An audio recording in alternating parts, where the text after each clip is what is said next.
SADC, COMESA et SENSAD.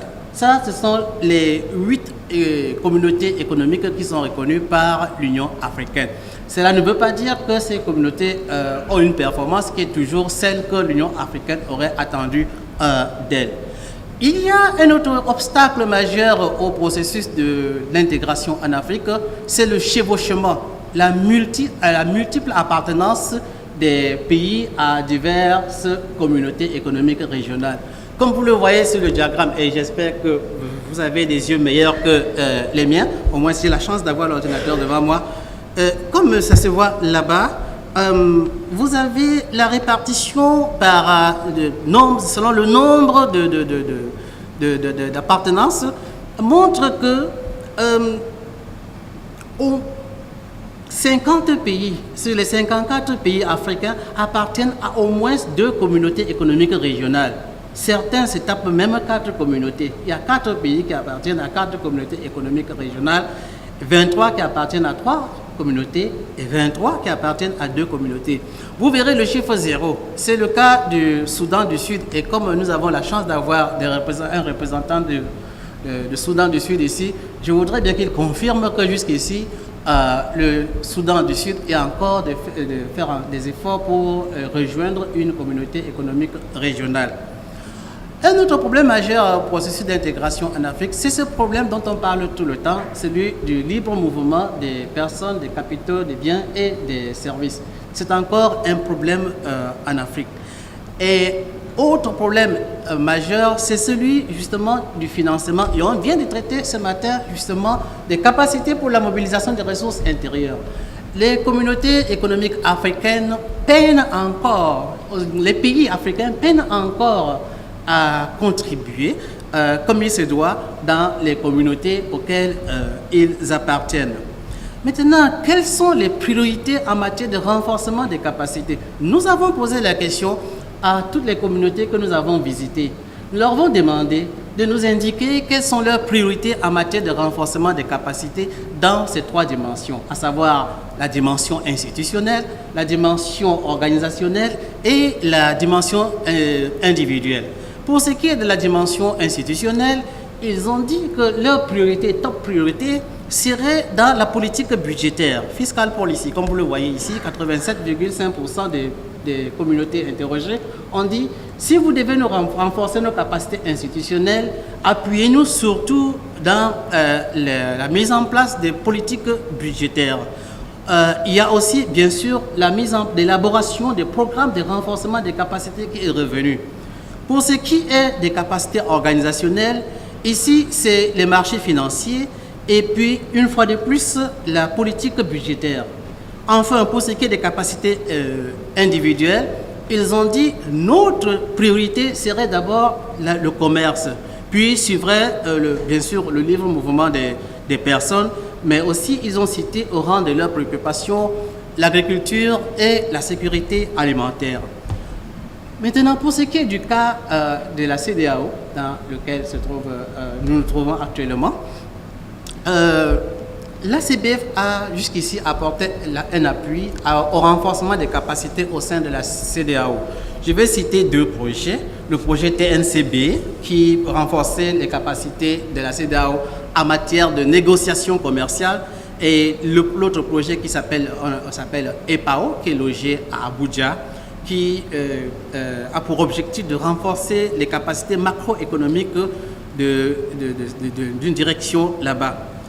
Alors, quelles sont les priorités exprimées par la CEDEAO? La CEDEAO, au niveau des ressources humaines, a des cadres hautement qualifiés. Mais seulement la CEDEAO nous a dit ne pas avoir l'effectif qu'il faut pour remplir leur mandat compte tenu de l'organigramme qu'ils ont. Et c'était un problème qui est revenu pour toutes les communautés que nous avons eu à visiter. À court et à moyen terme, la CEDEAO souhaiterait que l'on renforce les capacités du personnel pour suivre les changements, les progrès faits dans le processus d'intégration, puisqu'il faut passer puisque dans le processus d'intégration, la phase finale, c'est l'intégration politique. Avant cela, il y a l'intégration monétaire, évidemment. Mais au fur et à mesure qu'on fait des efforts, qu'on progresse dans ces phases-là, les communautés éprouvent le besoin de se renforcer, de renforcer de plus en plus leurs capacités. Ils ont exprimé aussi le besoin de renforcement des capacités de leur personnel de douane. Et c'est revenu tout à l'heure aussi dans les discussions que nous avons eues. Et enfin, l'autre besoin en renforcement des capacités qu'ils ont exprimé, c'est sur les capacités statistiques. C'est aussi venu au cours des discussions qui ont eu lieu précédemment. Au-delà des indicateurs, l'idée initiale en 2011, c'était de produire des indicateurs pour mesurer les capacités en Afrique. Mais bon, voilà, je veux dire ceci. J'ai cherché un proverbe sénégalais qui s'adapte au contexte que je veux présenter ici. Je n'en ai pas trouvé beaucoup, j'ai écrit au sénégalais. Et une dame m'a proposé ceci. J'ai lancé un filet pour attraper une carpe et j'ai attrapé un barracuda. Alors, ce que je veux dire, c'est que nous poursuivions un petit gibier et nous avons attrapé un plus gros gibier. L'objectif au départ, c'était de produire des indicateurs de capacité. Mais au cours du processus, nous nous rendons compte que nous renforçons les capacités. En voulant produire des indicateurs de capacité, nous avons renforcé les capacités des consultants dans les pays. Parce que nous les avons recrutés sur la base du fait qu'ils savent collecter l'information. Ça, c'est bien. Mais est-ce qu'ils connaissent quelque chose sur les thèmes que nous abordons? Non. Donc, avant que nous commencions ces questionnaires, si vous avez l'occasion d'observer le questionnaire, il est très long et porte sur beaucoup d'aspects relatifs au développement de nos pays. Depuis que nous avons commencé, je peux vous dire avec fierté que les consultants que nous avons formés dans les pays savent maintenant ce qu'on appelle CEDAW. Convention sur l'élimination des discriminations envers les femmes. Ils savent ça. Quand on leur parle de stratégie nationale, ils comprennent ce que c'est. Quand on leur parle de stratégie de développement de la statistique, ils savent, même quand ils ne sont pas statisticiens. Quand on leur parle de aid effectiveness, d'efficacité de l'aide, ils savent cela. Et quand on a abordé le thème de l'agriculture, je vais vous dire une chose. Combien de personnes savent ce qu'on appelle CADEP? Vous prenez 100 personnes, vous les interrogez, c'est quoi le CADEP?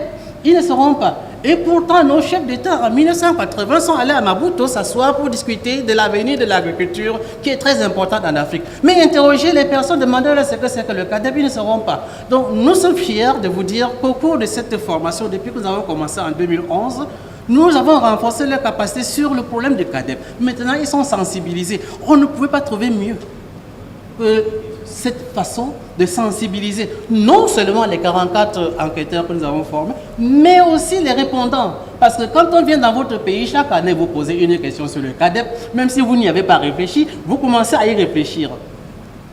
Chaque année, lorsqu'on vient dans votre pays, vous demandez si votre pays a signé, a ratifié la convention sur la stratégie, sur la statistique, qui a été adoptée récemment. Vous vous posez des questions. Quand vous dites non, au moins ça réfléchit, ça fait titre dans votre esprit. Et donc, au-delà des indicateurs, nous avons renforcé les capacités sur cela. Le PNUD était là tout à l'heure.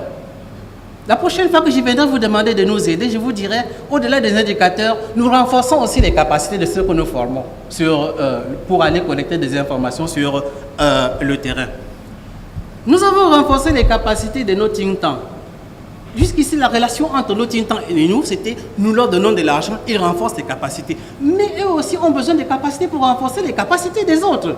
Et nous avons contribué à travers le processus CPI et évaluation des politiques et des institutions nationales, nous avons contribué aussi à renforcer leurs propres capacités avant qu'ils aillent renforcer les capacités des autres sur le terrain. Nous avons donc, à travers la formation de ces enquêteurs, formé un pool d'experts. Vous me dites maintenant, Djibouti, nous voulons quelqu'un qui s'y connaisse un peu sur les problèmes d'agriculture, qui s'y connaisse un peu sur les problèmes d'autonomisation des femmes dans l'agriculture. Je vous dirais, allez voir Idriss Chamarké. Vous me dites, au Tchad, nous voulons quelqu'un qui pourrait nous aider à faire ceci. Je vous dirais, allez voir Im. Donc, nous avons ainsi constitué un pool d'experts. Et j'ai le plaisir de vous dire que dernièrement, le mois passé, nous avons été contactés par The Economist Intelligence Unit, qui voulait justement mener une étude sur les opportunités d'emploi pour les femmes dans le secteur agricole et dans le secteur extractif en Afrique. Et ils sont venus nous consulter parce qu'ils savent que nous sommes constitués un pool d'experts en Afrique.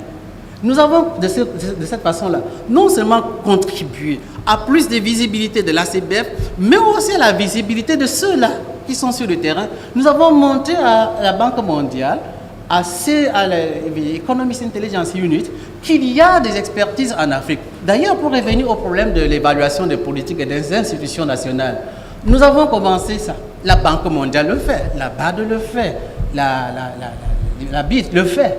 Mais nous ne faisons pas, nous n'avons pas adopté la même approche. Au niveau de l'ACBF, nous avons dit, nous prenons les instruments qu'utilisent ces institutions, mais nous vous demandons de refaire votre propre évaluation. Et du coup, les résultats de ces évaluations ne sont plus perçus par les pays comme la Banque mondiale, comme un doigt accusateur sur leurs mauvaises performances. Parce que chaque année, lorsque la banque publie les résultats de la CPIA, et qu'on vous dit, ce secteur, il faut améliorer, cet autre secteur, il faut l'améliorer, parfois on le prend mal. Mais quand c'est vous-même qui avez fait votre propre évaluation et qui venez dire, voici les secteurs que nous pensons qu'il faut améliorer, nous avons juste apporté le miroir. Vous vous êtes regardé dedans, vous vous êtes trouvé beau, vous vous êtes trouvé pas beau. En tout cas, vous avez trouvé des points à corriger et vous vous appropriez le phénomène. Et du coup, en 2012, lorsque la banque a voulu organiser à Yaoundé leur séminaire sur la publication de leurs résultats et aussi sensibilisation du secteur de la société civile sur les résultats de la CPIA, la Banque mondiale, l'Institut de la Banque mondiale nous a invités. C'est donc là une reconnaissance de notre approche qui ne consiste pas à venir vous dire ce que vous êtes. Nous ne venons pas vous dire vous êtes sale, mais nous vous apportons un miroir et vous-même vous regardez dedans et vous vérifiez et vous constatez que vous êtes sale. Et maintenant, c'est vous-même qui pourrez chercher du savon pour vous laver. Alors, enfin, le processus, comme je l'ai dit tout à l'heure, ça inclut divers partenaires, dont les institutions internationales.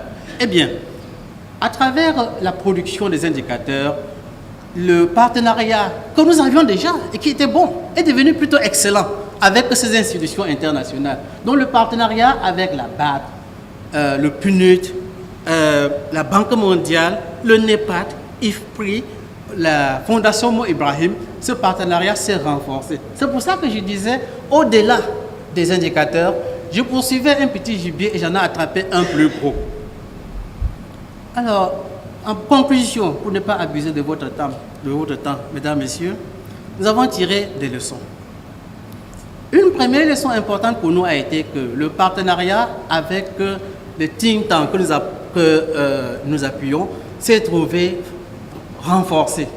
Et cette approche partenariat ACBF, think tank, a porté d'énormes fruits. Les correspondants à qui nous avons posé des questions ont découvert qu'il y avait des capacités cachées. C'est comme si vous étiez malade, mais vous ne le saviez pas. Et un autre, en vous touchant, vous sentez mal. Lorsqu'on vient leur poser des questions chaque année, et ils ne peuvent pas répondre. Par exemple, quand nous posons la question à un pays, quel montant avez-vous consacré au renforcement des capacités? Ils commencent à se gratter la tête et dire, au fond, est-ce que cette affaire de renforcement des capacités-là, dont on parle beaucoup d'ailleurs, est-ce que ce n'est pas le ministère de l'Éducation? Est-ce que ce n'est pas le ministère de l'Enseignement supérieur? Et du coup, ils découvrent qu'en fait, ils ne sont pas assis pour définir eux-mêmes ce que c'est que le renforcement des capacités. Et on en parle tous les jours. Donc, ils ont découvert, à force de venir chaque année les interroger, leur demander des informations, ils ont découvert qu'il y avait des capacités, des manques de capacités dont ils n'étaient même pas conscients. Par ailleurs, nous n'étions pas fâchés d'avoir quelques questions sans réponse. Parce que justement, nous avons mis le point sur les zones d'ombre. On vient vous demander si dans vos statistiques nationales, à la comptabilité nationale, vous avez mis en place une stratégie qui prend en compte le genre. Vous dites, mais oui, nous avons les données par sexe. On vous dit non. Est-ce que les données par sexe, c'est ce que vous faites déjà? Tout démographe sait faire ça. Mais est-ce que vous avez vraiment mis en place une stratégie qui prend en compte le genre? Et vous commencez à réfléchir. Donc, voilà des leçons que nous avons tirées de cette approche-là. Donc, pour aller plus loin, pour la suite maintenant, nous nous sommes rendus compte donc que les indicateurs de capacité produits depuis 2011 ont effectivement ici bouché un trou. Il n'y avait pas d'indicateur en Afrique. Et je tiens toujours à préciser aux gens, c'est the Africa Capacity Indicators. Ce n'est pas the African. Parce que the African veut dire que c'est produit par des Africains. Non, c'est the Africa Capacity Indicators. Donc, des indicateurs de capacité qui portent sur l'Afrique, mais qui peuvent être produits même par des Occidentaux. Pour l'avenir, l'ACBF va aussi rechercher la reconnaissance internationale de cet indicateur, une espèce de brevet reconnu dans le cadre du système des Nations Unies, du système statistique des Nations Unies. Nous comptons faire ça pour l'avenir. Et comme les résultats l'ont montré, nous comptons mettre plus d'accent sur le renforcement des capacités individuelles. Et l'autre projet qui découle donc des résultats de ce rapport, c'est que nous allons renforcer notre propre stratégie de dissémination de ce rapport-là. Et à partir des feedback qui nous est revenu lorsque nous avons rencontré les communautés économiques régionales sur le terrain, d'ailleurs c'est revenu tout à l'heure, nous allons renforcer le partage d'expériences entre les différentes communautés. Lorsque nous sommes allés au Kenya, à Arusha, pour rencontrer la communauté de l'Afrique de l'Est, ils sont cités comme le meilleur exemple dans le processus d'intégration en Afrique. L'année passée, ils avaient déjà mis en place, ils étaient déjà en train d'atteindre l'intégration monétaire, même s'ils n'y sont pas encore. Mais ils admirent l'UMOA. Ils admirent l'UMOA qui, elle, a déjà atteint cette intégration monétaire. Et nous ont dit, si vous pouviez nous aider à faciliter l'échange, le partage d'expériences avec l'UMOA pour que nous puissions bénéficier de leur expérience. Et je me souviens que tout à l'heure, pendant les échanges ici, on nous a dit qu'il faut que les pays puissent, que la CBF aide les pays à profiter des expériences des uns et des autres. On nous a cité le cas de l'Afrique du Sud qui est très avancé. On nous a cité aussi le cas du Botswana qui est très avancé dans la gestion des ressources naturelles. Et donc, en fait, je voudrais bien que celui qui nous a fait cette observation, j'aurais voulu qu'il soit là pour écouter ça, parce que c'était déjà dans nos plans à partir des résultats que nous avons obtenus sur le terrain. Je vais donc vous prier, mesdames, messieurs, de soyez un tout petit peu patients pour qu'on vous apporte alors les brochures que nous avons publiées. Ces brochures, comme je l'ai dit, un côté est en français et l'autre côté est en anglais. Je vous remercie.